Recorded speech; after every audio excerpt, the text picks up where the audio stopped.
Bonjour à tous et bienvenue dans cette nouvelle vidéo et aujourd'hui on parle de Nicolas Cage. Et pourquoi j'ai voulu parler de Nicolas Cage alors qu'il n'y a aucune actu concernant Nicolas Cage? Tout simplement parce que son parcours m'a toujours vraiment énormément surpris. C'est un parcours improbable que le parcours de Nicolas Cage, c'est-à-dire que sa carrière a été divisée en deux, voilà, disons-le clairement, c'est-à-dire une première partie de carrière éblouissante, prolifique, avec de très bons films, et puis alors la deuxième, c'est la chute, c'est la descente aux enfers, à partir, on va dire, des années 2000, enfin, à partir de 2005-2006, si je me souviens bien, c'est la descente aux enfers, des navets, des nanars, des films sans intérêt. Ça n'a pas arrêté de chuter et maintenant on ne voit plus vraiment Nicolas Cage, ou alors peut-être dans des directs ou DVD ou directement sur les plateformes de streaming, à travers des films vraiment qui sont archi pas mémorables. Et donc ça va induire en erreur beaucoup de gens qui voudraient se plonger dans la filmographie de Nicolas Cage, qui ne tombent pas forcément sur les bons films, qui vont tomber comme par hasard sur beaucoup de films post-2000, où là vraiment ces films n'étaient archi pas bons.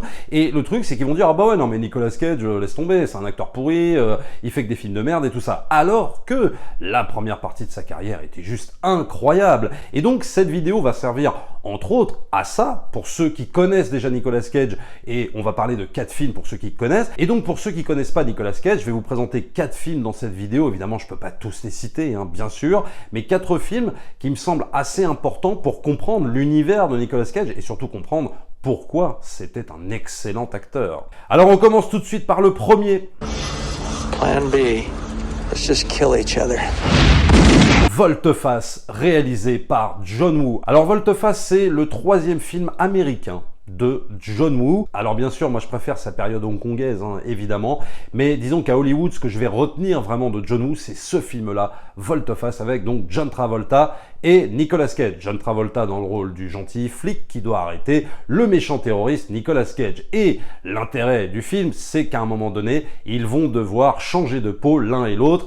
John Travolta va se retrouver dans la peau de Castor Troy, c'est-à-dire le méchant, et inversement, Castor Troy va se retrouver dans la peau du gentil flic. Et si John Travolta va cabotiner un petit peu quand il va être dans le rôle du méchant, j'aime beaucoup sa prestation, attention, mais je trouve que des fois il va peut-être un peu dans le cabotinage, même Nicolas Cage aussi, mais je trouve que Nicolas Cage pour le coup s'en sort un petit peu mieux, c'est-à-dire que Nicolas Cage va être excellent dans le rôle du gentil et dans le rôle du méchant, et c'est ce qui va, pour moi, symboliser d'ailleurs toute la carrière, en tout cas la première partie de carrière de Nicolas Cage. C'est un acteur qui arrive à être aussi bien crédible dans la bienveillance que dans la méchanceté pure. Et il va le prouver justement dans ce fameux Volte-face. Donc Volte-face, c'est finalement plus un thriller qui va s'intéresser bien plus à la psychologie de ses personnages plutôt qu'à l'intrigue policière, même si attention, l'intrigue policière est extrêmement bien menée, mais c'est ce qu'a compris John Woo, c'est-à-dire le potentiel de ce scénario, c'est-à-dire de s'intéresser beaucoup plus à la psyché des personnages, et c'est ce qui va être superbement intéressant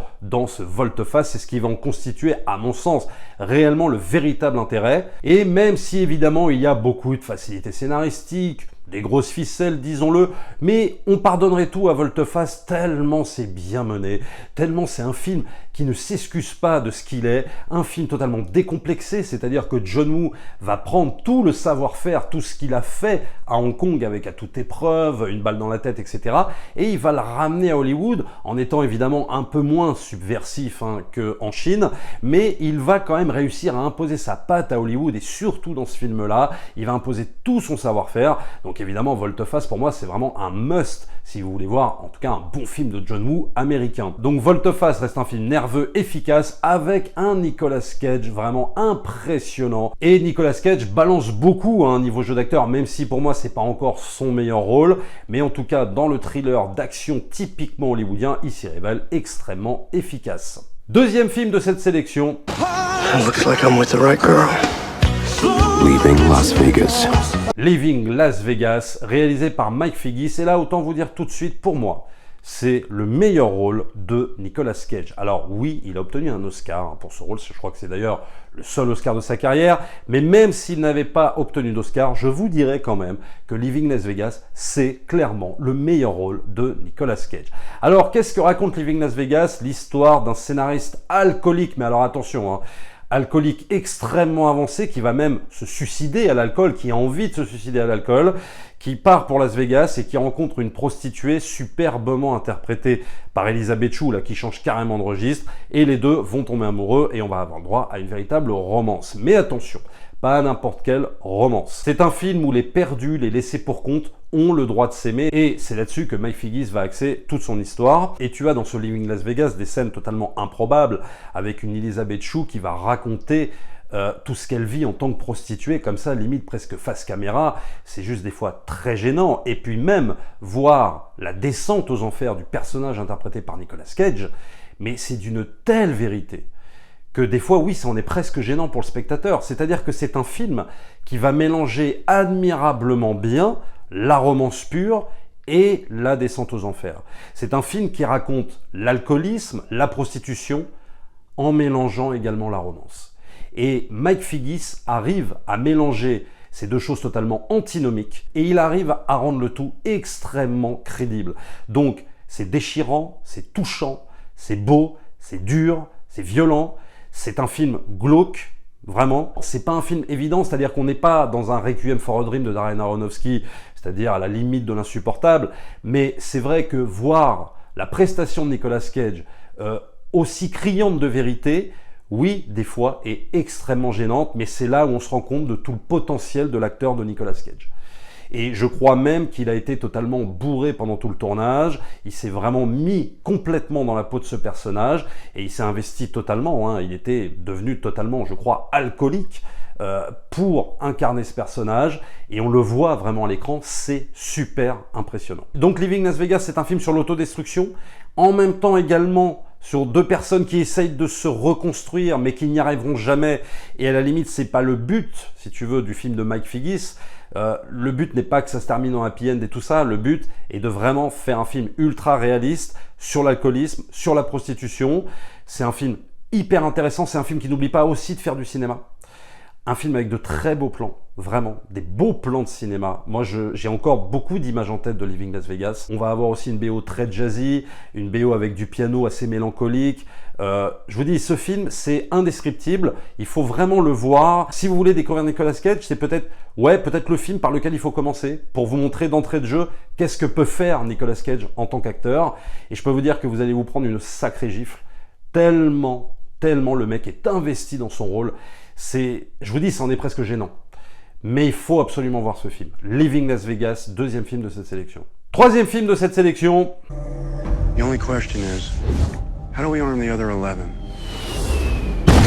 Lord of War, réalisé par Andrew Niccol. Alors Andrew Niccol, il y a eu des hauts et des bas aussi dans sa carrière, mais Lord of War, ça constitue pour moi, avec Truman Show, hein, dont il a uniquement signé le scénario, ça constitue le haut du panier, le haut de sa carrière. Lord of War qui va nous raconter le trafic d'armes avec un Nicolas Cage qui jubile dans son rôle. Lord of War, on pourrait presque le prendre même comme un espèce de documentaire qui nous raconterait les rouages du trafic d'armes. La guerre est un business et le personnage de Nicolas Cage incarne totalement ce business-là. Lord of War, c'est l'Amérique qui dénonce, c'est l'Amérique qui fait son examen de conscience. À l'instar un peu d'un Fight Club ou même d'un Truman Show, hein, dont Andrew Niccol, je le rappelle, avait signé le scénario, mais c'est vrai que là, c'est l'Amérique qui s'auto-analyse et qui se dit, voilà, nous, l'armée, les guerres, c'est un business, et on va raconter une fable autour de ça. Alors Nicolas Cage, bien évidemment, dans ce film, il est totalement cynique, il est parfois fun, des fois, il est allé un peu à la limite du cabotinage, mais c'est ce qui va caractériser un petit peu la carrière de Nicolas Cage aussi, on va pas se mentir, il y a des fois, une petite tendance à aller, des fois, vers le cabotinage, mais dans cette première partie de sa carrière, et notamment dans Lord of War, où il aurait pu faire énormément de cabotinage, parce que le personnage, c'est un personnage totalement décomplexé, cynique, etc., il sait toujours s'arrêter à une espèce de frontière comme ça, où il ne dépasse pas, en fait, un certain type de cabotinage. Et il n'ira jamais dans le cabotinage total, et on va croire tout au long du film à ce personnage de trafiquant d'armes. Donc c'est un personnage totalement cynique et qui va finir par être éclaboussé totalement par son business. Donc si vous n'avez pas vu bien évidemment Lord of War, il faut le regarder absolument, ça fait partie du must des grands films avec Nicolas Cage. On a également, pour pimenter un petit peu le film, une voix off à la Martin Scorsese, tu sais, les voix off qu'on entend par exemple dans Les Affranchis ou Casino. Là on va avoir un peu le même type de narration en voix off.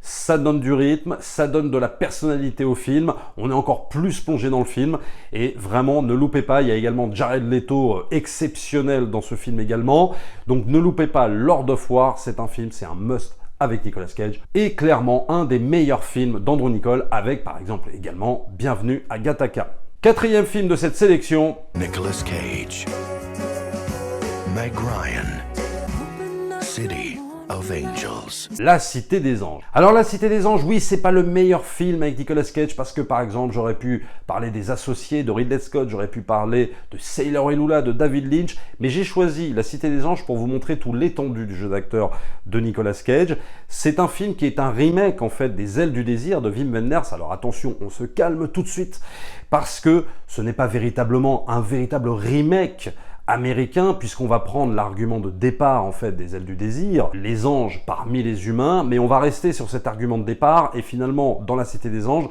développer plus, on va dire, un film à l'eau de rose, bon, très clairement. Mais c'est un film extrêmement intéressant parce que finalement on va questionner sur le rôle de l'ange, pour peu qu'on y croit, aux anges qui nous entourent. Si nous sommes peut-être entourés d'anges bienveillants, qu'on ne peut pas voir, mais qu'on peut éventuellement ressentir. Et c'est ce que va raconter La Cité des Anges, un film qui va se passer donc à Los Angeles, avec une Meg Ryan qui va ressentir en fait la présence de l'ange. C'est un film doux, c'est un film touchant, c'est un film où finalement j'ai envie de te dire qu'il se passe pas énormément de choses, c'est pas un film à rebondissement, c'est pas un film avec une qualité d'écriture extraordinaire, mais c'est un film qui peut te toucher réellement, c'est un film qui passe comme ça, où tu te laisses entraîner dans cette histoire, dans cette quête spirituelle, et je dirais que c'est un beau film, voilà. Et là où je voulais en venir, c'est par rapport à la prestation de Nicolas Cage.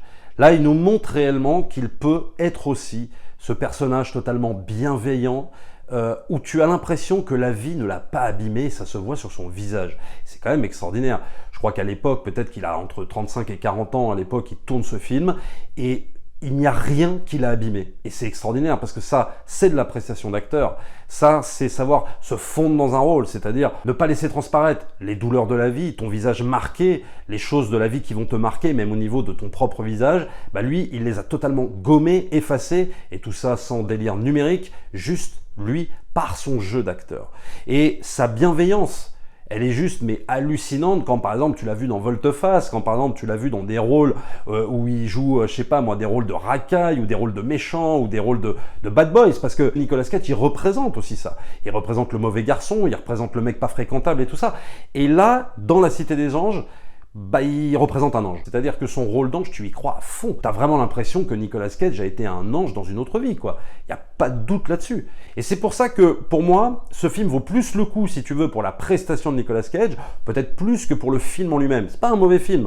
Il y a quand même une BO sympa. U2, Peter Gabriel, Alanis Morissette. Alors, Alanis Morissette, c'était à l'époque, hein, dans les années 90, ça a été très connu. Alors, il y a des moments doux, il y a des moments durs, il y a des moments touchants. On passe par pas mal de phases dans ce film, même si ça reste très à l'eau de rose.